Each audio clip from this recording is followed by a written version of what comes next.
Yes, my good people, I've come again today.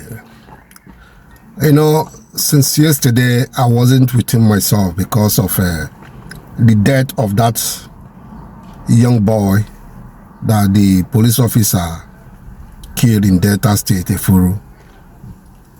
The shock, when I watched the video, the shock still remained on me, and I wasn't happy at all. I just pray that justice must be done, and that useless bunch of fool of that police officer that shot that guy will go for it, because it is only a deaf person, a madman, somebody who out of his senses cannot even reason and understand the cry of that young man, the begging of that young man.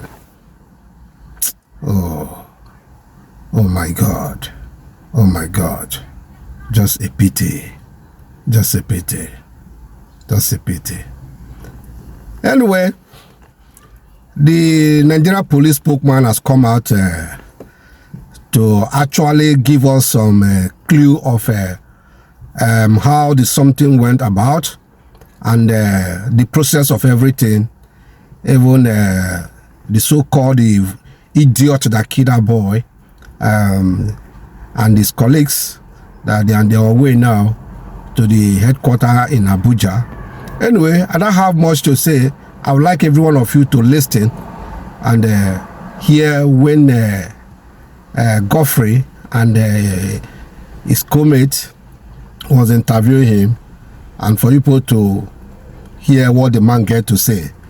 But before that, just listen to this little music that will deeply touches your heart regarding the death of Ogene. So painful, so painful, so painful. This life no balance. This life no balance. Just listen first. After this music, then I will show you people the interview of the police spokesman in Asaba, what he said about everything that transpired. Thank you so much. Just listen first.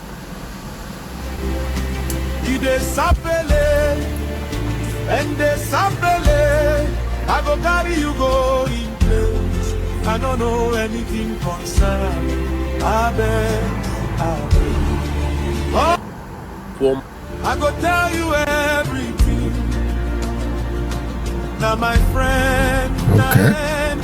Now you can now listen to the interview of the police spokesman in Asaba. You will listen what the police spokesman said regarding what that transpired. Thank you so much. It is a pity. Nigeria not balanced. That country not balanced. Not balanced at all. God will help us. So sad. May the gentle soul of that guy rest in peace. As I said earlier, that the spirits and the blood of that boy will never allow that man to get rest. Because when you watch when that guy shot the first gun, the something did not go through. That shows that God was warning this man not to kill this boy.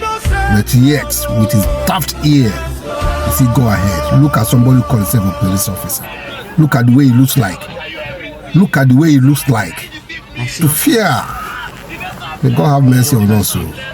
Please, people should listen to the interview of the police spokesman in Asaba. Thank you so much. I'm my High Chief, Ifa Galankomo.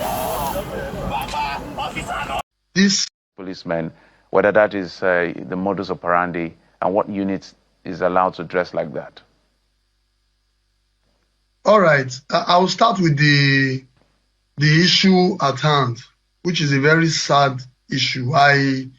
Since my 6 years of public relations, this is my most difficult moment, because having an incident that cannot be explained is very difficult.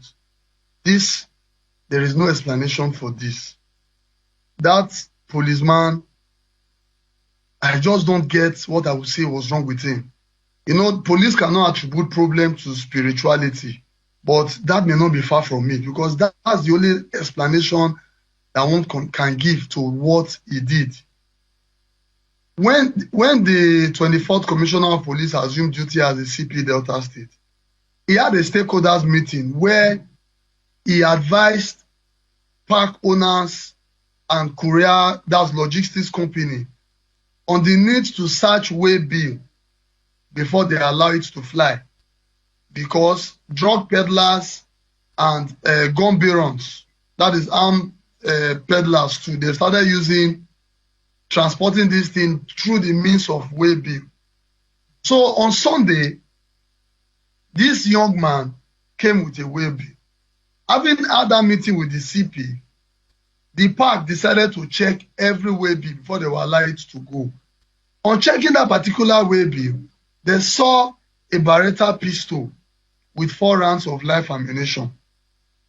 They quickly arrested the guy and tied him to his back and called the area commander, Efurun Area Command, who now mandated a team, a surveillance team, led by this ASP, to go and bring the suspect. The instruction was very clear. Go and bring the suspect. That was the instruction. So one would wonder why a suspect who is not a threat to you, a suspect who is already tied to his back, a suspect who was begging for his life, you try to shoot him the first time, it did not work, you remove your magazine, arrange it again and shoot him for the second time. It is not explainable, it is not pardonable. And I want members of the public to know that the police does not cover officers like that. I'm very sure that guy will have his day in court and will face murder charges. I'm very sure. I will not speak for the top hierarchy of the force, but I'm certain that is the direction it is going, because as we speak, he left Asaba last night by night movement. They left Asaba to Benin to conclude his query, and they left Benin as at 8 p.m. yesterday going to Abuja. I believe as at this morning they're already in the force headquarters, because he will be dealt with. There is already an ongoing section of the Force Disciplinary Committee that will handle his case, and I believe by the end of today we will hear the outcome of that section. So it is not something we can explain. He only knows, he's the only one that can explain why he did what he did, and he will use his head to carry what he has. The cross, the music he has started playing, like I've always been saying, he will dance to it, because that guy has a right to life. Every suspect has a right to life. Nobody has the monopoly of violence. Don't just go about killing people because you are bearing firearm given to you by the government of Nigeria to protect life and property. It's not making any sense to me. Then on the issue of the address code, that's because the surveillance team attached to the area command, Efurun, that's why they appear like that. But if you observe closely, you discover that their vehicle was clearly branded. So it's not something that will say, oh, they don't want them to know they are policemen. No, their vehicle was clearly branded. Area command, Efurun. Right, so let's run through the major issues. So the officer, Usman Nuhu, you say is on his way to Abuja, but I counted at least 3-4 police officers in that video. And they're culpable as well. So what is their own fate in all of this? And how many are involved, at least for you?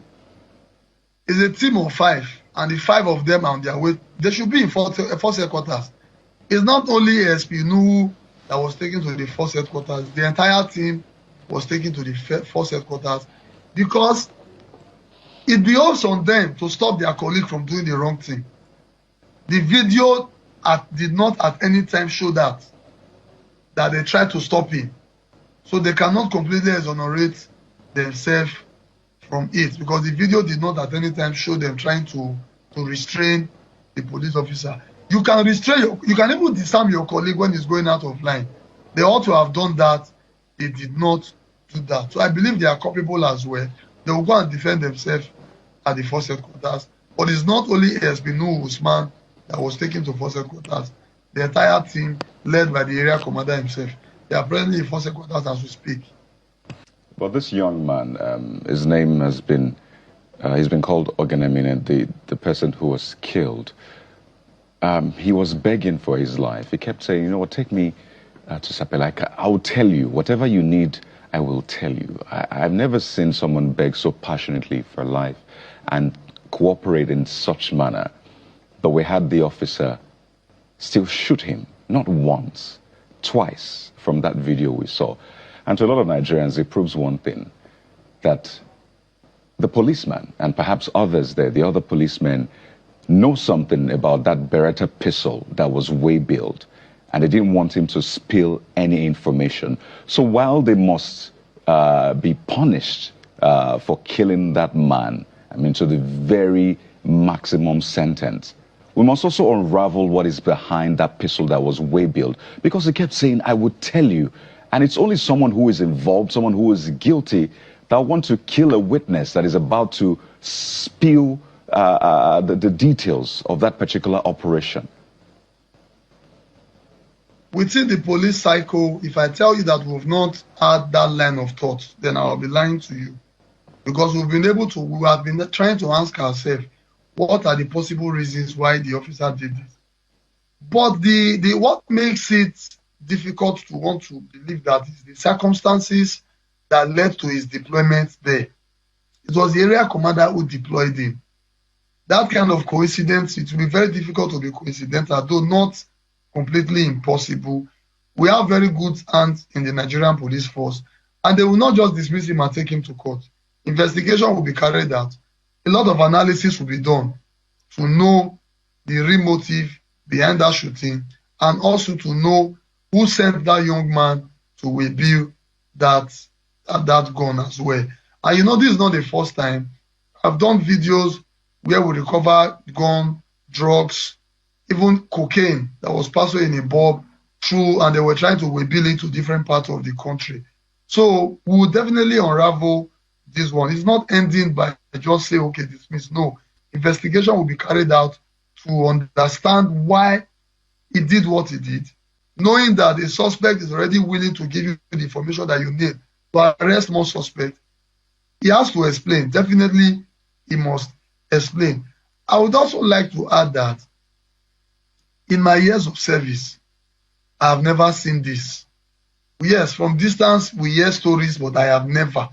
And I can tell you that I have only been able to watch that video once. And that was because I was watching it through my commissioner of police phone.